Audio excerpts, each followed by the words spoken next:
What's going on, everybody? It's Bill Bailey with today's Boondoggle. And real quick housekeeping note, if you're watching us on YouTube or if you're watching us on Rumble, please hit that follow and subscribe button. And if you're listening to us on whatever podcast platform you utilize, please hit that subscribe and follow button. And without further ado, I have up north from Toronto, Canada, we got Jay Anderson of the band UWUW. Is that correct? Yep.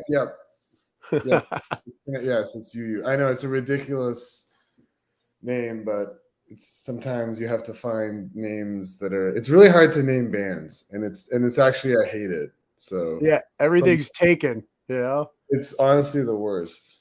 It's like you have to do like your own market research. I was like Googling you guys, and it took me to some like anime chick or something. You know what happened? That I didn't know that because I don't really know anime, and I've realized that in Googling and checking Twitter, that is something, which is cool. I like that there is like I thought I was being original, but somebody else I guess beat me to it. So nice. Well, hey, usually when I have somebody on for the first time, I like to get a quick background on them. So originally, what did you want to be when you grew up? Oh, like that's a good question. I would say, what did I want to be when I grew up? I probably like as a fantasy thing, I wanted to be a baseball player, but I knew I didn't possess any of the skills to do that. I was a big fan of baseball. I was a big fan of pro wrestling, but I always knew I didn't think I could do that either.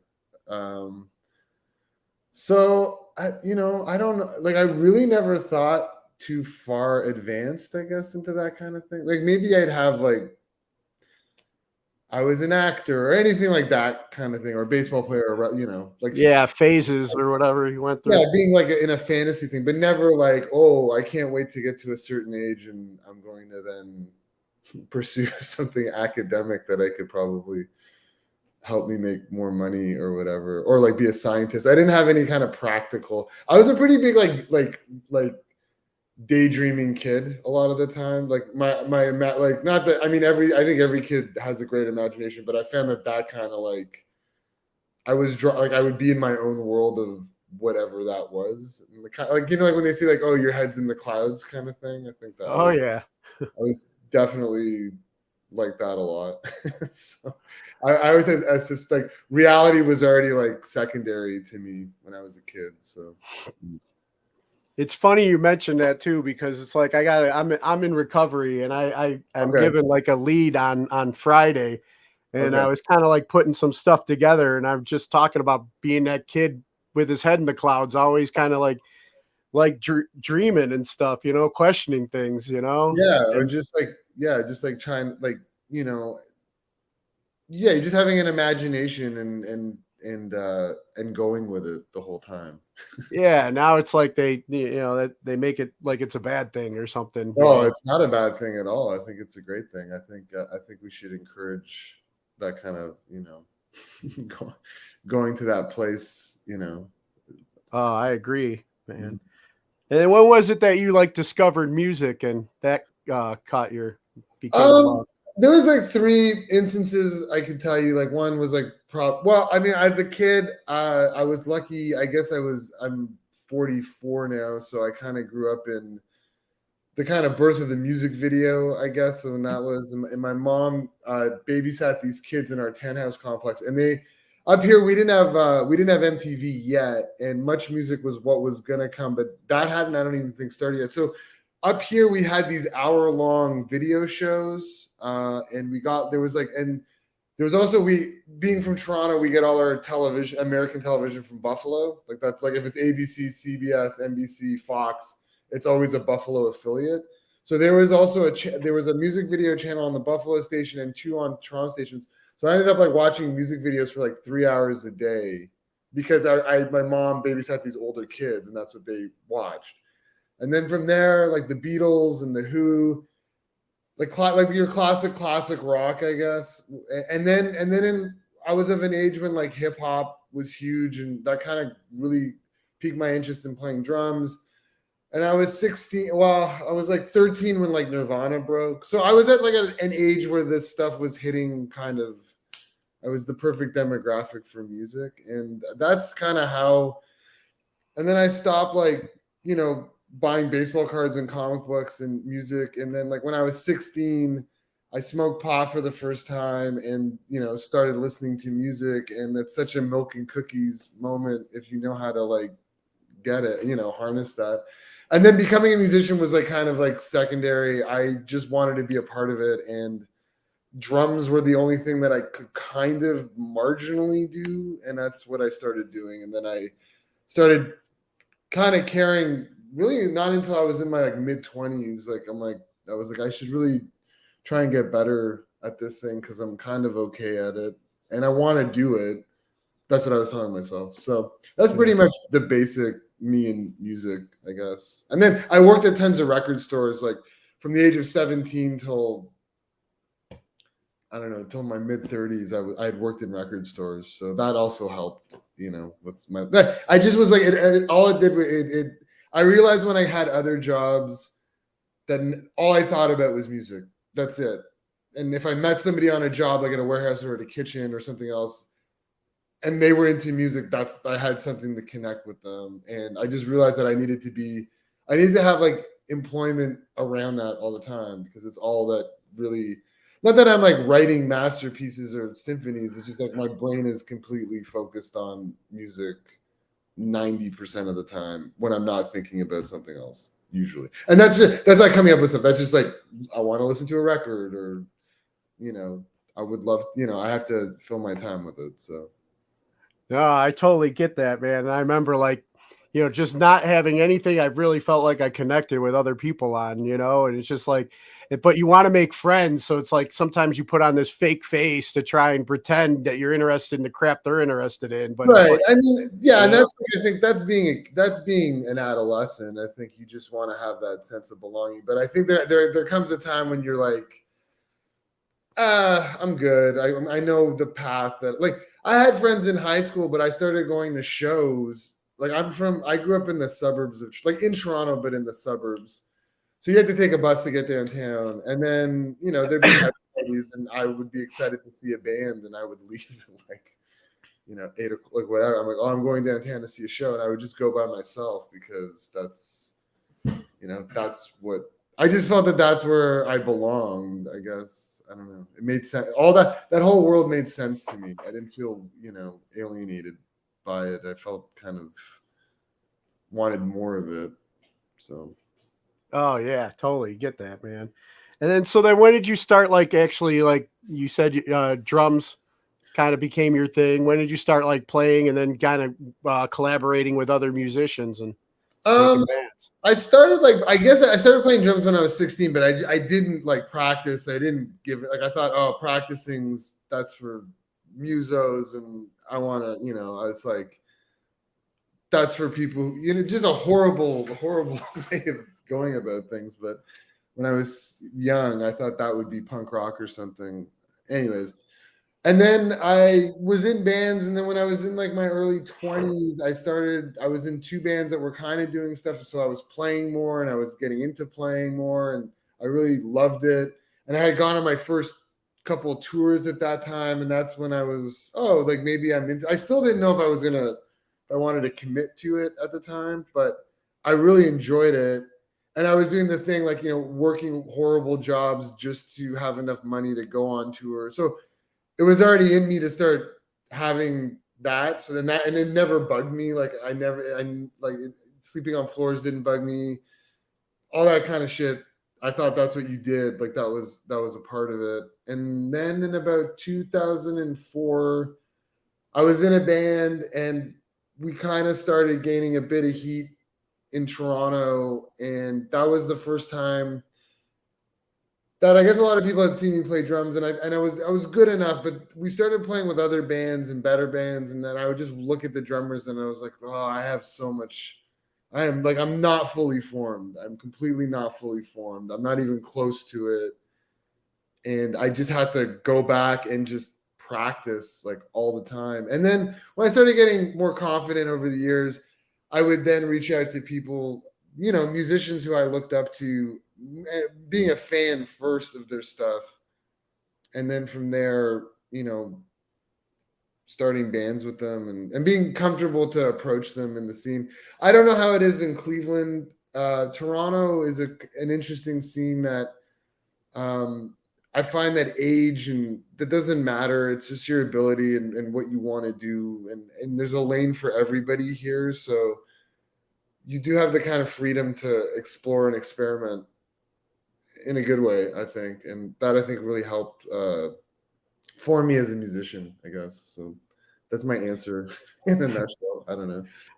And then you said that you had started like touring and getting used to sleeping on floors and working crappy jobs so you could go out and support your touring habit. Who were those bands that you toured with at first? That era I was in? Oh man. Okay, so I was in this band called White Star Line, and then that became a band called The Old Soul, and I was in I guess it was a garagey group. We really liked the MC5s. We were called the Flame Jobs, and we did stuff. And then with The Old Soul, started touring. Yeah, so that was just what I started.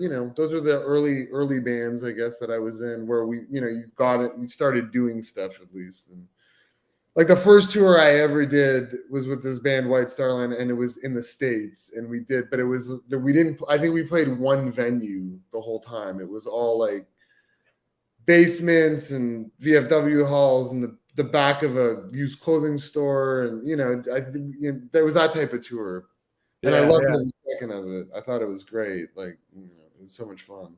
A lot of DIY. Yeah, and I grew up on that kind of stuff too. Like I went to shows, in church basements and that kind of thing, and so I was totally used to that. I was more used to that than if my first touring would have been in bars and clubs and that kind of thing.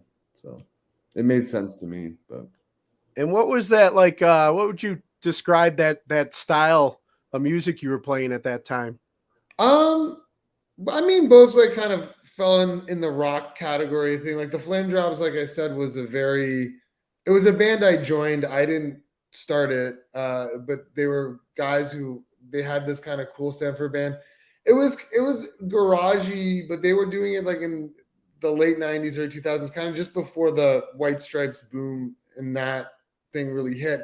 And a lot of those bands, those Detroit bands, were coming to Toronto a lot, like the Detroit Cobras, the Von Bondis, the Dirt Bombs, like that, those type of bands, like kind of before it had kind of exploded. So we were kind of used to that. And then White Star Line was, again, another band I joined. I didn't start it. It had started kind of as a slowcore band, kind of reminiscent of like Bedhead or Codeine or Low or one of those groups. And then that kind of morphed into The Old Soul, which kind of became like a Flaming Lips, like Beach Boys on steroids, kind of like boombastic pop kind of thing. Yeah, I mean, I've been lucky enough that every band's like there are that are similar in groupings, but I've been lucky. I've gotten to play in a lot of different things, like under the rock umbrella for the most part, But it's been nice to try, different things, which is very. I don't know. I think it's incredibly important in life. You don't want to eat chicken every night. At least I don't. So. Yeah, no, I gotcha. And I mean, I was listening to some of UWUW and it definitely sounds different from how you originally started, the type of music you originally started playing. But before like UWUW came together, like when was it then you kind of felt like you finally like were established as a musician in the Toronto scene, and what was that like? I mean, I still don't, part of me still doesn't, and I'm not trying to, part of me, it doesn't think, I'm still working towards it. So I'm like, I hope I am, and I just like to work. But I guess when you start playing shows with people you really respect, and then they want to work with you, I think that was when I was like, okay, I think I can do this kind of thing. Because there are players in Toronto that I look up just as much as I would have anybody from the past or anybody who's current, not from Toronto. You know, I look at the talent level in Toronto is, you know, it's at a certain level that I find the bar is extremely high in this town. And with that, it forces you to be good, I think. And so basically, when I was able to start hanging in circles of musicians that I thought were extremely talented and I was influenced by, then I would say that's probably when I realized that, okay, I can do this. I'm here. I've arrived, I guess. And this came after you realized, hey, maybe I should practice, huh? Exactly, because then you're starting to play with people who, in Toronto, you get a real mixed bag. There's people who come from like who are schooled and come from like, you know, a jazz program, or they just started playing. You know, there's also people you meet that they started playing at a really young age and started touring at a really young age. So everybody has a different, you know, a different place where they're getting to. But then when everybody arrives at that place, it's just so long as if you can do what's in the moment. And, you know, I like the fact that everybody has a different story. I think that's good. I think it's fresh. It keeps everybody's perspective different, you know. And then when in collaborating with people, they bring what they bring, you bring what you bring, and you hopefully you're making something that somebody else wants to hear. That's the whole thing. You get together, you make music, and hopefully you're like, maybe somebody else thinks this is as cool as how we think it's cool. And that's usually when you get confident enough to share it or play a show or anything like that. Gotcha. Yeah, well, like, so then what kind of what's the story, the background behind UWUW coming together? It's you know, kind of the publicist said Toronto, you know, super group, you know, guess coming together. So well, what happened was, so I was a big fan of this. Well, Ian Blurton, who plays guitar in UWUW, has been, you know, I would say, I think his nickname in Canada is Sir Ian Blurton, and there's a reason for that. He was in a group called Change Your Heart, Bionic, Come On, and he's produced a ton of records. He has a new project called Ian Blurton's Future Now, which is really great. And he was also in a group Public Animal before that. And he was just someone I completely looked up to as a player, just, you know, just as someone who I was a fan of his music.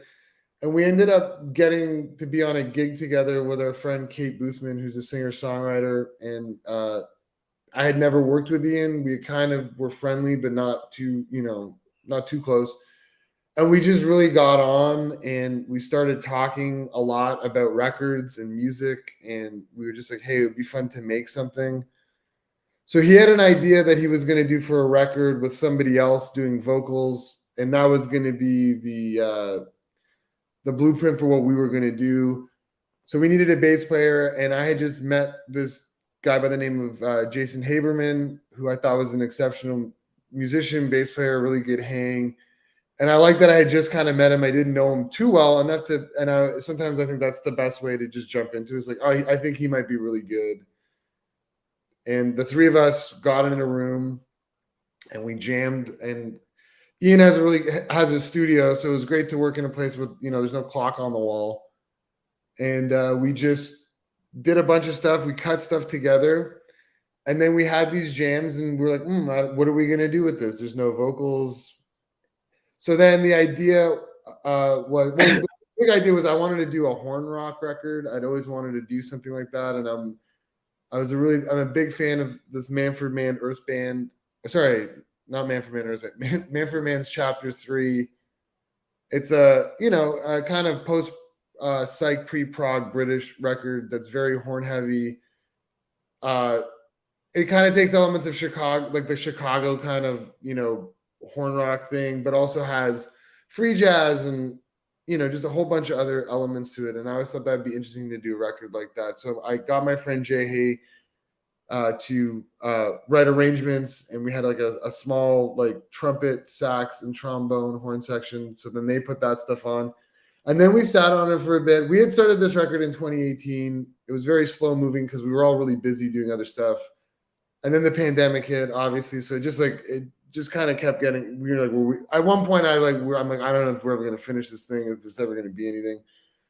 And then I had the idea to, because originally we were going to have somebody sing on it, and that didn't work out. But the original singer had kind of like a male soft pop kind of vocals. So my head was kind of just in like, that's where I kind of pictured the vocals. Sorry, picturing what the vocals sound like. So I had my friend Drew Smith, who records under the name Bunny and under his own name, and my friend Chris Cummings, who plays under the name Marco Starling, and I play in both of their projects. And I sent them the songs, and I'm like, can you guys fill this up with lyrics and vocals? And like 2 weeks later, they sent it back, and I was like, oh my God, we have an album.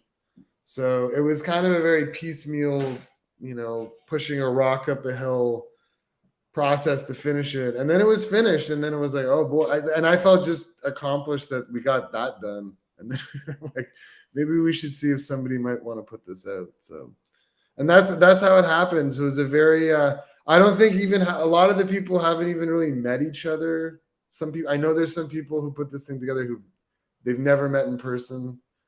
But that's cool. I like that. I think it's a neat story. And hopefully it doesn't sound like a record like that. I hope it sounds like it was all done in the process. But that's what I like. That like I'm revealing that, like, I'm telling you how the sausage is made, or the Colonel's secret recipe, right? Yeah, hopefully it comes together like a cohesive. You'd mentioned at the beginning, you don't like naming bands and stuff, but it's like, what was it that kind of like made UWUW kind of how they made for you guys? Well, the name was actually is kind of me. It's Ian Blurton volleying an idea and me spiking it. Basically, he said, "Why don't we call the band Umwa?" And it's a song by like that group 10cc. Their pre-10cc band called Hot Legs. Anyways, great track. And then I looked at it and I'm like, Umwa. I'm like, it's a mouthful. But the acronym for it was UWUW. And I just kept looking at it and I'm like, this looks really good. Like, I think this looks cool. But like, how can I? And for some reason, I don't even know if this is the good thing about the English language. Is there's no male, female consonant. It's no rules. We don't have rules. It seems like it's a very lawless. So if you say something's supposed to pronounce a certain way, then you can just get away with it. Like, if you have the last name Strawn, it's spelled Strachan, but you just say, no, it's pronounced Strawn. So that was like kind of my way of. So I'm like, no, it says UU. So we just kind of came, like, I was like, made sense to me. I don't know. My English teacher might be upset that I don't understand pronunciation, but yeah, that was it. We just literally kind of came up with that idea, and we had already and then I gave that to a friend of mine, Nick Sewell, who had the album design, and he came up with the logo, and it just worked really well. And we're like, okay, that's the name, because naming bands it's ridiculous. It's insane. It's ridiculous. Your brain would melt from stress. And then, so you guys, you said you started working on this thing even before the pandemic, and a lot of people haven't even met, but regardless, you were able to get a LP done. And so the self-titled LP is coming out October 21st. Yep. And you guys are on We Are Busybodies Records. What's that relationship like with that record label? Well, I've known Eric Warner, who owns it, since, I don't know, maybe we've known each other for 20 years. He was when he was like 16, he started promoting shows in Toronto. Like, he was a real, and really got things done, like real go-getter. And he still has this label. So I'm in another group by the name of Lamping, and I sent him our record and he put that out. And I just, for some reason, I had sent it to a couple other labels I knew, but for some reason I had a funny feeling. I'm like, I think Eric will get this more than the other labels, just because Ian is involved and he knew Drew Smith, and there was just enough components of it that I felt that he would know what we were trying to go for. And I played it for him, and he just pretty much was like, I'd love to do this. We've never played a show. I don't even know if we'll ever play a show. Like, we're talking, that's going to be a whole other thing that I don't want. It's going to be a mountain to climb. But yeah, it sounds like you'll have to have an orchestra, from what I was listening to. Yeah, or just a couple extra players. Just more practicing. Basically, I have to. We've never played like after we recorded those songs. Like I've never tried to play any of that material. None of us. We've never done it. So, I mean, we would like to play a show, and I think it will happen in the future. Just we have. It's a group that we have to get our schedules in line, and that's what I mean. The making the music and the practicing will be fun. I think everything else will be the headache. Like, having band practice email chains is almost as bad as naming bands. It's even more. Just to figure that out is like it's crazy. So, but anyways, yeah. So Eric's really great, and I love Eric has a really wild taste in stuff, and his label really reflects it. It's definitely his taste, so which is amazing, and he's really easy to work with. He pretty much anything that you would say, he's like always like cool. I don't think there's zero pushback with him on anything. And that's good because he's there for the artists, and that's kind of the job of a label, I think. So, but it's a great place to be. Yeah. So like when Chad had kind of like, sent me the bio and the information on you guys and asked about setting up the interview, what I read was, what I read about the band. And then when I finally listened to the music, I was just like, it wasn't what I was expecting, you know, but it was, it reminded me of kind of like I'm watching like a 70s detective movie or something like that when, it's pulling up to to find the perps or whatever, and it was just, it was cool, man. I really dug it. And like your single, Scattered Ashes, what's the, kind of what was the because you said you didn't really write the lyrics, so do you even know like what no you're trying to convey with that? Or no, I had no idea. Like I think Chris is an incredible lyricist, so is Drew. They're both it's like I've always said, it's like I have my own personal, well, they're for the world, but I have access to like Harry Nilsson and Randy Newman. And that's what I feel like these two guys are interchangeably. But they're so good at what they do. It's unbelievable. And they both had really interesting ideas. Like Chris, like I think I'm almost I'm trying to remember what Scattered Ashes is. It's kind of, I think it has a bit of an ecological bent to it. I think like it's kind of like things are gonna end. So that's what's gonna happen. But I don't know. Chris, but both of them did tell me they just heard the music and they wrote because we just gave them the tracks with nothing. Like the songs were all written. We had zero lyrics, didn't know where they were going to fill it in, and they did it, and they can both harmonize their own voice incredibly. Like I was hoping at one point they were going to send stuff back and forth to each other, but they never did it. They almost looked at it as like a challenge or a game. They're like. That's how they did it. I sent it to them, and they're like, okay, I'll take these two songs, and they were like, okay, I'll take these two songs, and they've worked together too. Like they know each other, but they work separately in this. I almost feel like it was like, let's see what I can come up with, and let's see what the other person did. So that's also kind of fun when you're giving somebody something, and you're hoping that they're gonna really care about it, and they do. It's a really great feeling to get that back, and you can hear that they worked hard on it, and I think that's the highest praise you can get. I think like you liked my stuff so much that you worked equally, if not even harder, to make it to elevate it. And we're like, was there a certain way you felt about some of the music, and then when you sent it off,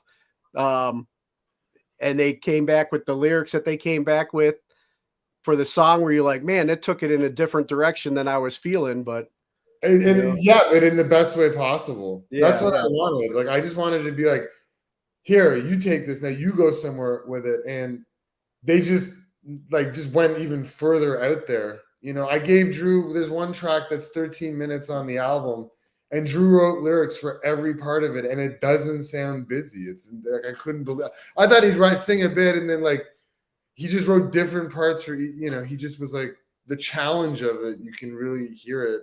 And then they sent that back, and then Ian did all the treating with the, was dubbing it out. So it was a kind of fun, tennis match. And, you send somebody something, they send you it back, then you send it back. And, that's, by that point, I was already not involved with it. I was just getting to excitedly hear the progress. So it's really fun to be in that seat. Yeah. And now that you guys got the finished product, going back and listening to it, I know it's like trying to pick like a favorite child, but is there one that in particular that's favorite for you? I mean, there's only 4 songs, so Yeah. we made it simple. No, I thought everything that they did on it is great. I'm glad that Ian, who's also a really good vocalist, does a little bit of backups on the track Box Office Poison. And it sounds like Ian, if you know how Ian sings, it's kind of amazing that he got it in there without being provoked. And it sounds really good. So I was really happy about that. I'm just really happy that, I got to make this record with an unlikely cast of characters who might have not known each other. I don't know. It was, someone said it nice. It was like, they said, it's like, okay, bringing it back to like a 70s movie. Everybody worked hard on this album. I felt I had a little bit more in the casting, I guess, or whatever. But, that was really fun to see. Like, that's my favorite part, is putting combinations of people together and seeing if it works. And most of the time it does. And watching 2 people who've never worked with each other, but their capabilities, really feed off. And I really got that a lot on this project. So it was nice to see that. No, it sounded like a lot of fun to listen to, the finished product. But I was just thinking, I mean, with all these different musicians, is this kind of like does everybody's kind of like regular bands, like a completely different genre, and this was kind of like a challenge to come together and try and I would say funny enough, probably Ian the most. I mean, the rest of us, it wouldn't be too much of a stretch to know that we had a band like this, but Ian especially, and I think he's just done so much rock stuff. He's known as a real rock guy, and I don't mean that as a slight. I just mean that he's an incredible guitarist. But the bands, and especially in the last, I would say 15 to 20 years, he's definitely known more as like a rock guy. His new project, Ian Blurton's Future Now, which is amazing. It's kind of like a 70s prog thing on the heavier side of things. And but he also does, like, he can do anything and everything. So I would say he's probably the one out of all of us that probably people would, I mean, if anybody cared, but it'd be like, oh, I wasn't expecting that.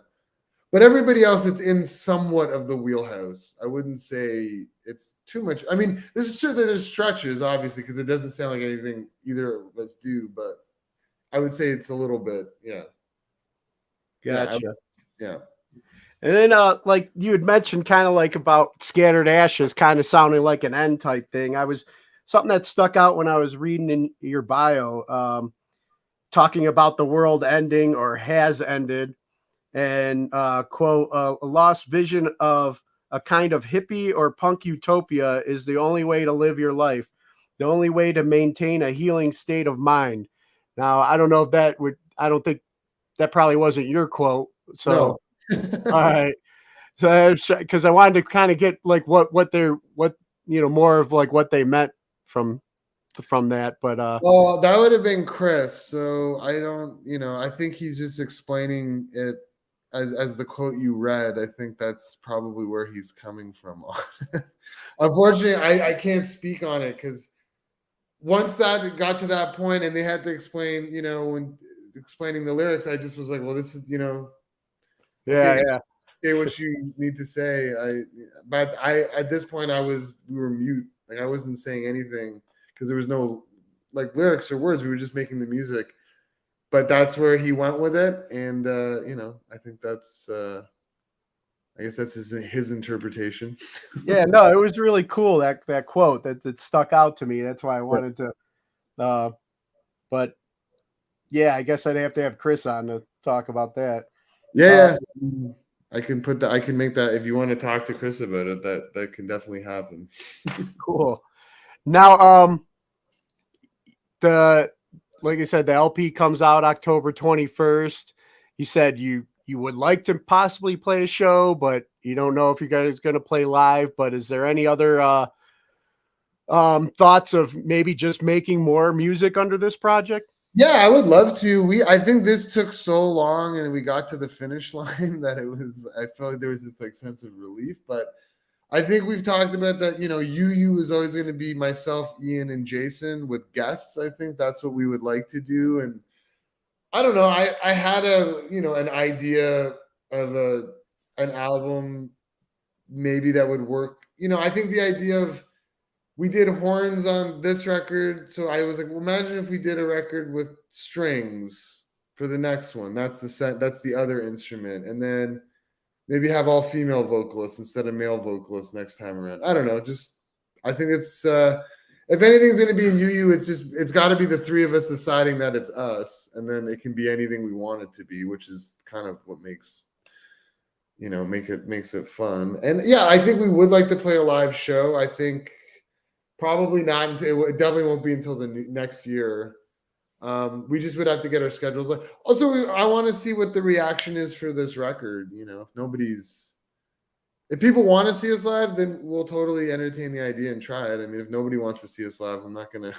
Yeah, gotcha. Yeah, I mean, we'll probably do like a Toronto. I think the goal would be to do a show in Toronto, but definitely, I don't think taking this on the road. I couldn't. I don't know. Never. You know what? Never say never. Exactly.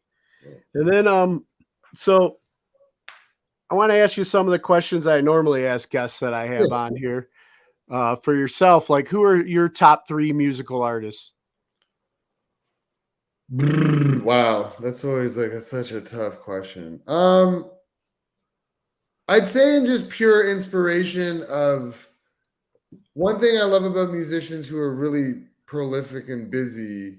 So I would say 3. They're not necessarily like my favorite, but they possess something that I like.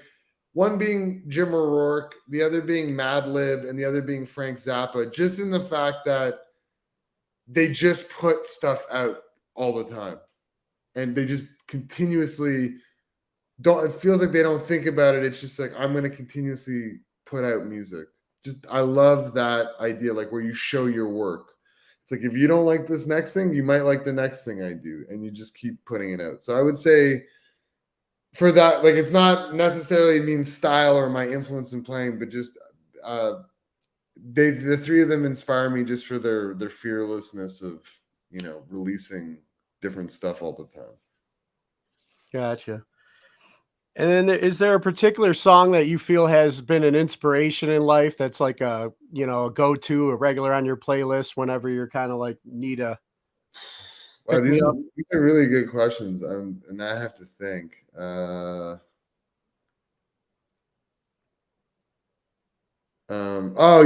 the last song that I remember I started listening to, because I remember it as a kid and I really got into it again. It was when I was a kid. I had like the Best of James Bond cassette, like all the themes.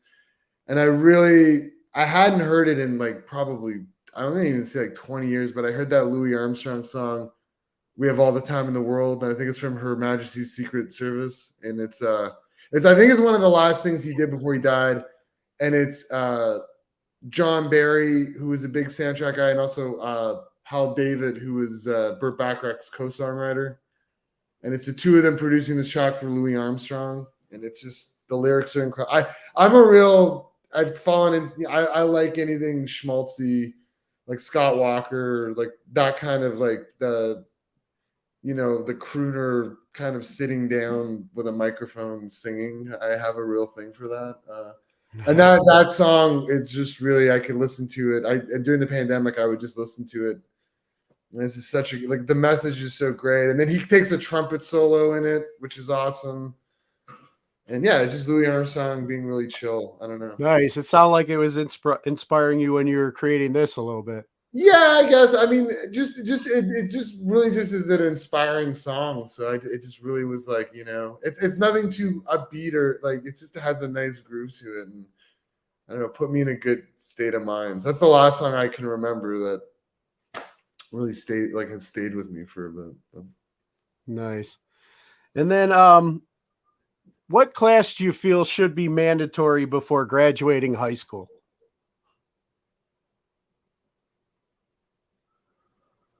Okay, well, what class? I'd say world studies, although this is very different being Canadian and you being American. I think I wish people had a better understanding how they understand the world outside of their world. You Yeah. know what I mean by that? I think a lot could be given to the fact, I don't want to get too political on here, but I think like understanding different cultures is, I think, very important.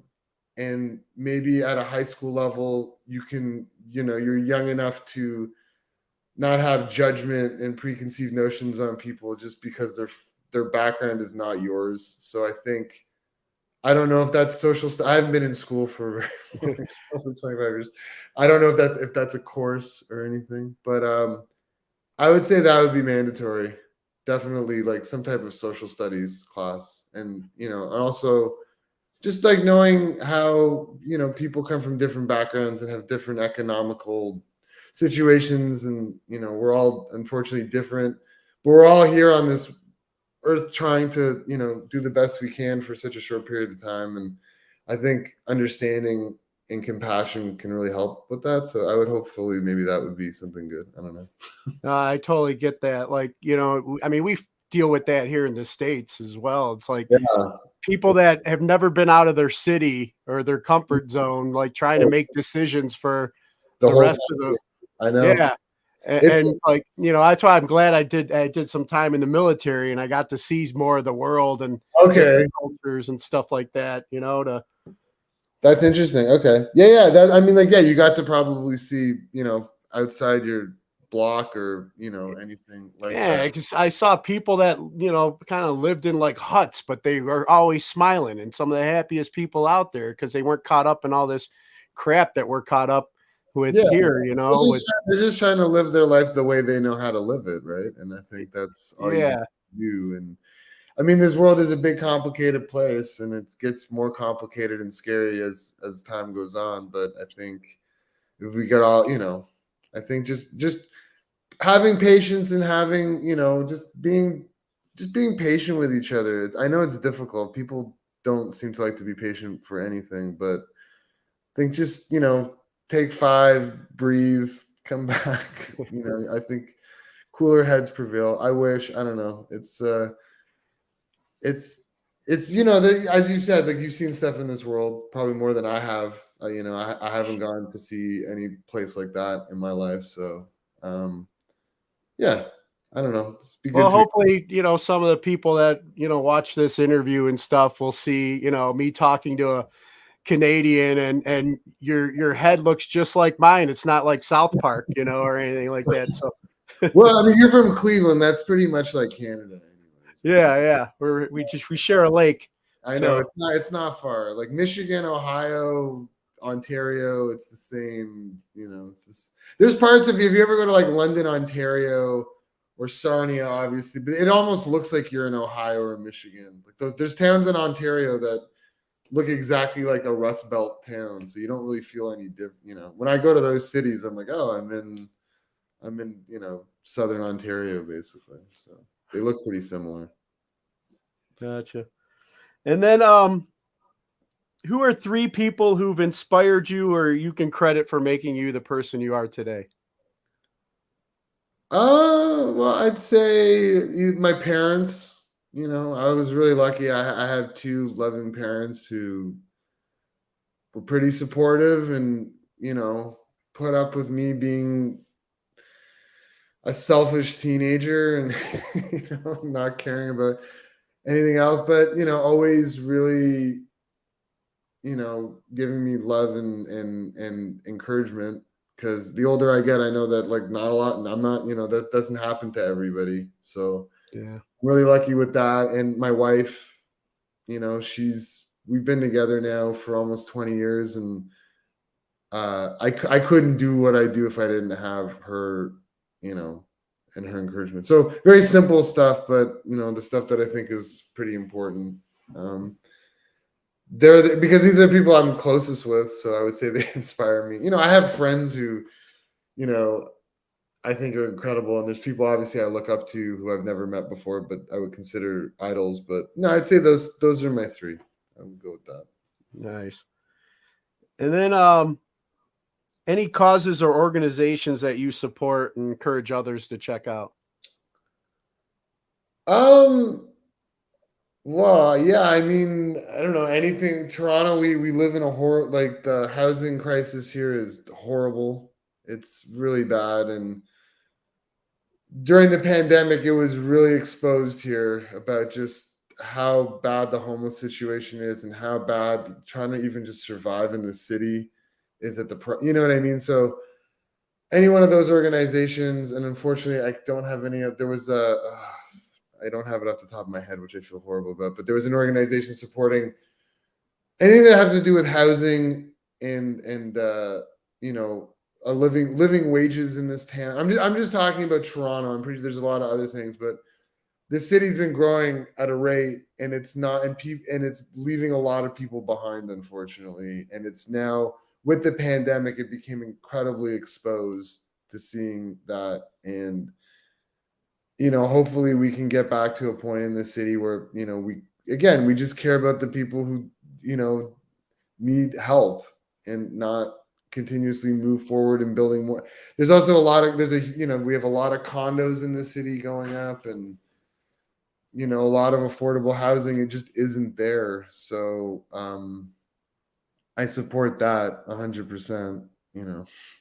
I think really important. So, and then I haven't. Well, here's one that's pretty popular that I get a lot of cool answers for. But favorite toy as a child.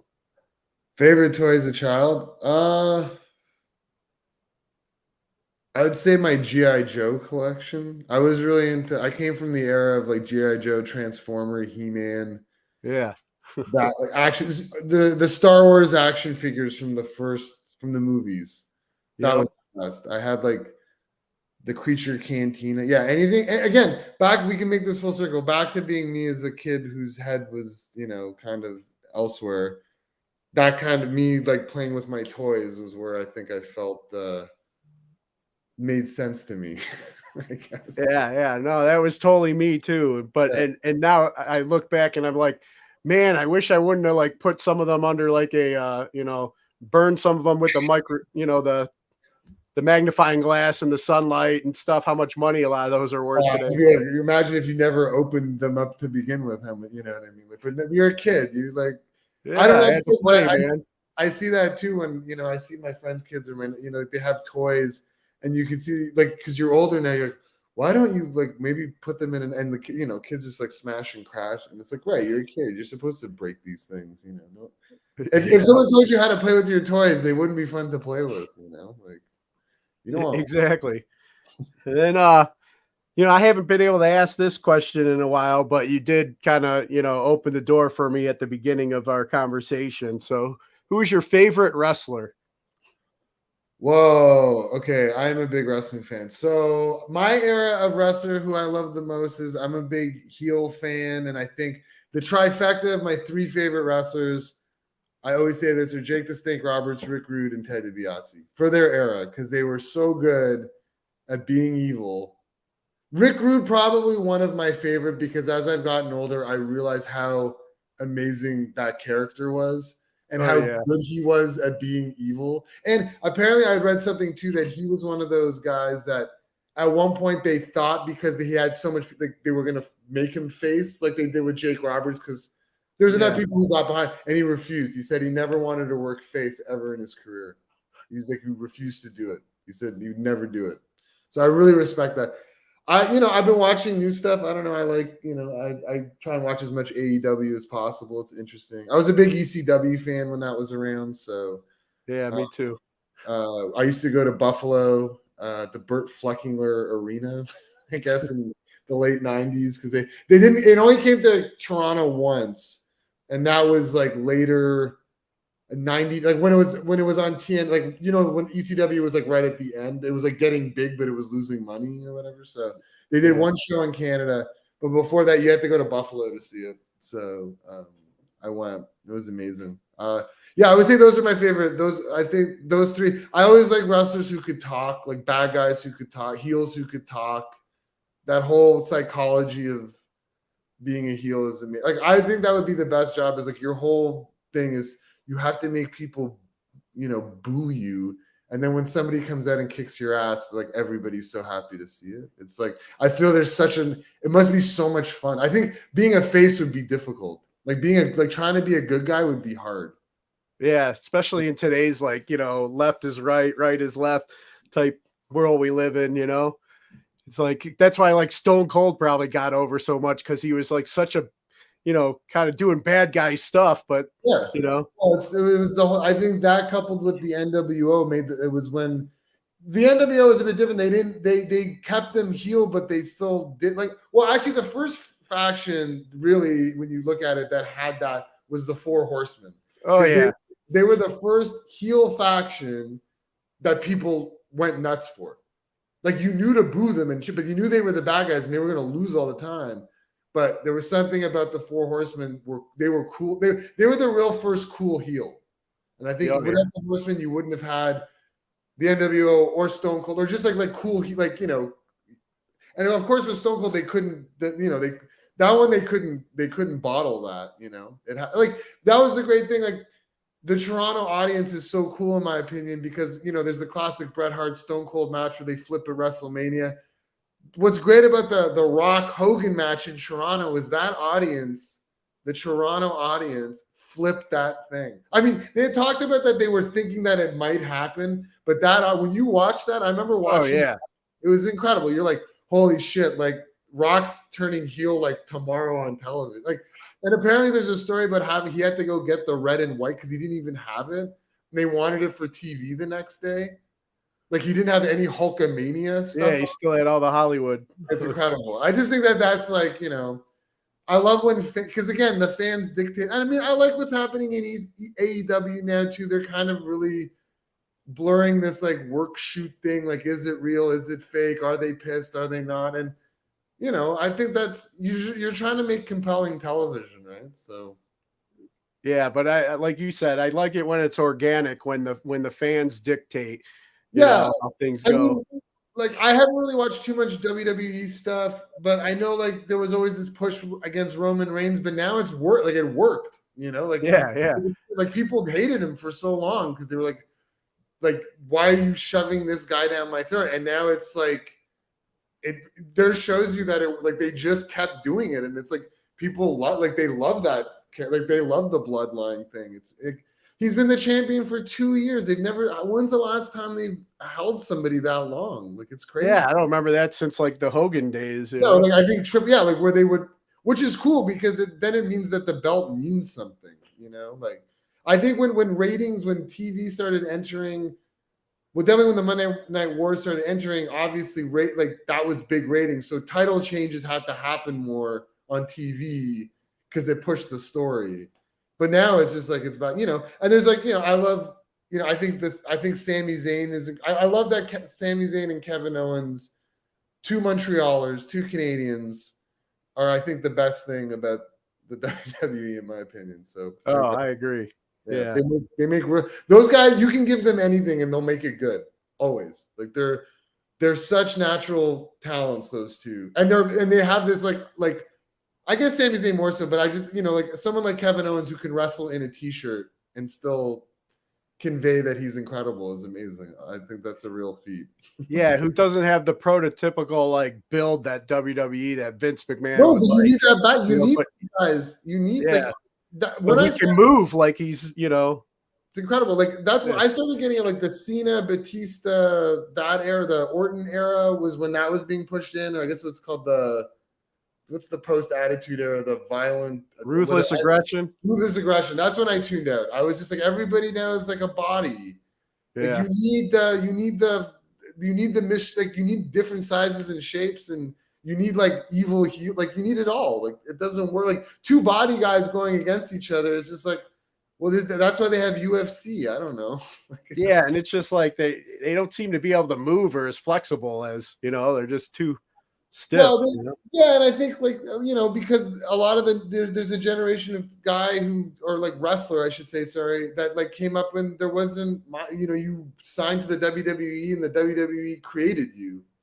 You didn't bounce around and do territories, but that's what like everybody who's now on top. It's like Seth Rollins, CM Punk, like those are all people who came from like ROH and who actually did do indies. Yeah, did for indies, a long time before making the jump. Like, look how good AJ Styles is. He's incredible because he took so long. He was like 33 when he finally signed with the WWE. It's amazing. Like he's like someone who that was like what would have happened in the 80s.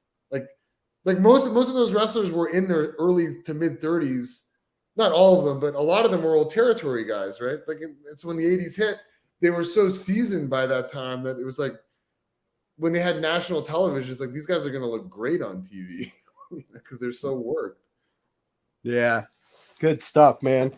Anyways, we can talk about wrestling all day, but yeah, we could do a total wrestling episode, but we've been going at it for about an hour now. Sure, we can call it. That's cool. Yeah. So before we get ready to wrap up, though, like for any fans just like kind of hearing about UU for the first time or some of your other projects and they're interested and want to check it out, where would you send them?